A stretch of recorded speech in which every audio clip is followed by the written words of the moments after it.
Okay, a couple of things as we reflect on society and inequalities in Eurasia and North Africa. What is more impressive about the second wave civilizations of Eurasia and North Africa is the change or enduring patterns. Ecclesiastes, the basic changelessness and futility of human life, but Buddhism, that's the basic impermanence of human life. Buddha taught that nothing was permanent, and the only thing that was constant was change. And we can see this in this era with the rise and fall of empires and religions. And clearly, some things did change. The Greek conquest of the Persian Empire, the unification of the Mediterranean world by the Roman Empire, the emergence of Buddhism and Christianity as universal and all-encompassing religions, and the collapse of dynasties and empires and civilizations.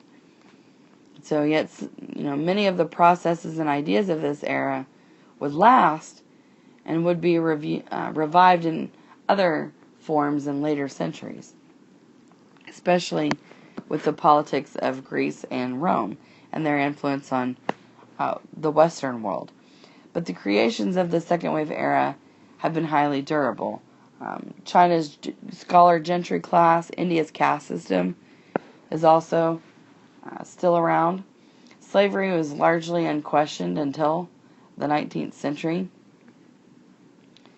But patriarchy has been most fundamental, durable, and the obvious feature of all civilizations. So not effectively challenged until the 20th century, and it still shapes the lives and thinking of a vast majority of people, even today. And the religious and cultural traditions that started in the era of the second wave civilizations are practiced or honored by hundreds of millions of people around the world. Okay, so here's our first visual image. This is Terentius Neo and his wife. So what significance do you attribute to the absence of a name for the woman? Right, we've got his name, but we don't have his wife. So that may reflect on the status of women in Roman society, as this fresco is from Rome. And married women were defined by who they were married to, especially in the public sphere. So this is another case of being defined based on the relationship to the man that they're with. What do you think the artist is trying to convey by highlighting the literacy of this couple, which is seen here? The elite status of the painting's subjects, maybe they're wealthy, or their education, even a distinctive aspect of their reputations. And the overall impression of these two people and their relationship to each other is suggested how in this painting? Well, it conveys a sense of intimacy. The stylus and the scroll convey a sense of shared literacy, right? Perhaps a shared interest in learning or writing. And though the title refers to Terentius Neo and his wife, you could also speculate about the different possible relationships between the subjects, like that of, brother and sister. Okay, a Pompeii banquet. Okay, so when you look at this image, think that social status is evident throughout this painting. Right, the clothing of the seated figures looks like that of elite Romans. Their seated position on the benches indicates their role as participants at the banquet as opposed to servants. The elite figures in the painting are depicted larger than the slaves, and even their dress with their legs exposed to make work easier distinguishes them from the banqueters. How are the slaves shown here in the foreground portrayed? Well, the slave to the left is shown kneeling, right, maybe to remove shoes. And the activity of the slave in the middle is rather open to interpretation.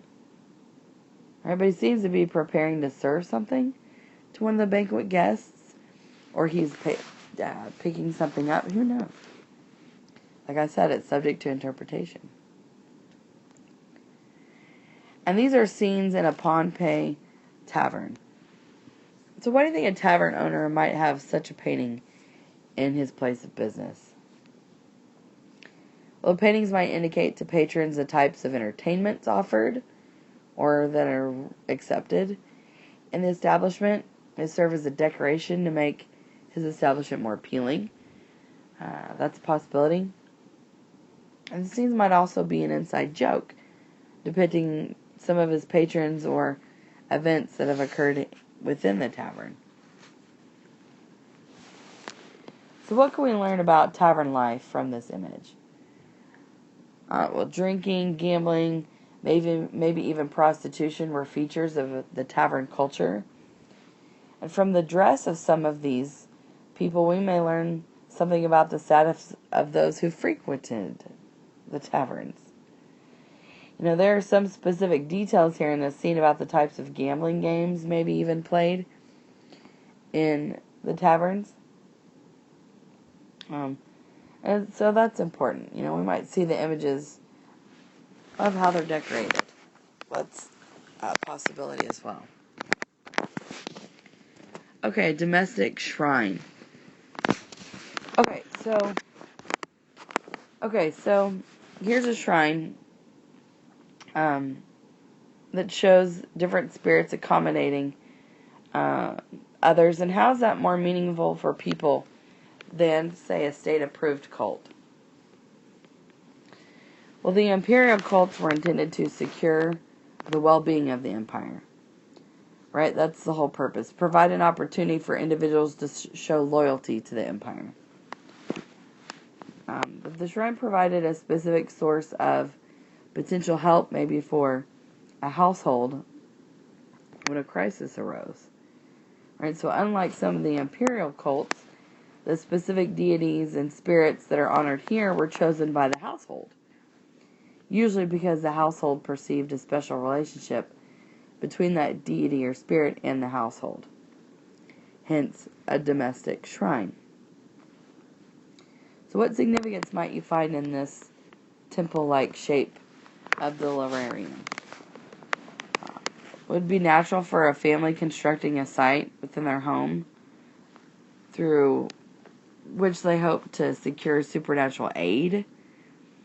Right? Maybe to copy the architectural styles, the ornate carved structure that shows great detail here.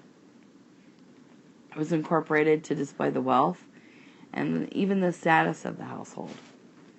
And those are different possibilities. Okay. And our last one, the mystery religions, the cult of Dionysus. So what aspects of the initiation process are visible in this image? Okay, well, we have one of the trials or purifications that initiates undergo. So in what way, how might you understand the role of the whipping, for example, in this initiation process? Well, it's most likely part of maybe a purification ritual. You could see one might represent an authority figure as a leader of the cult, or even a representative of Dionysus, while others may be guides leading the initiate through the rituals of death and rebirth. So why do you think Roman authorities took action against mystery religions like these, even as they did against Christianity? And that's a very, very interesting question, because these mystery cults were secretive and uncertain, especially with the surrounding their specific beliefs and their practices. And they may have seemed threatening to the state or any of the state-sponsored imperial cults. And these mystery cults offered codes of moral behavior and alternative understandings of the afterlife that could also be perceived as threats to the conventional social norms and the social order. And those are the visual images for Chapter 5, the social and inequalities in Eurasia and North Africa.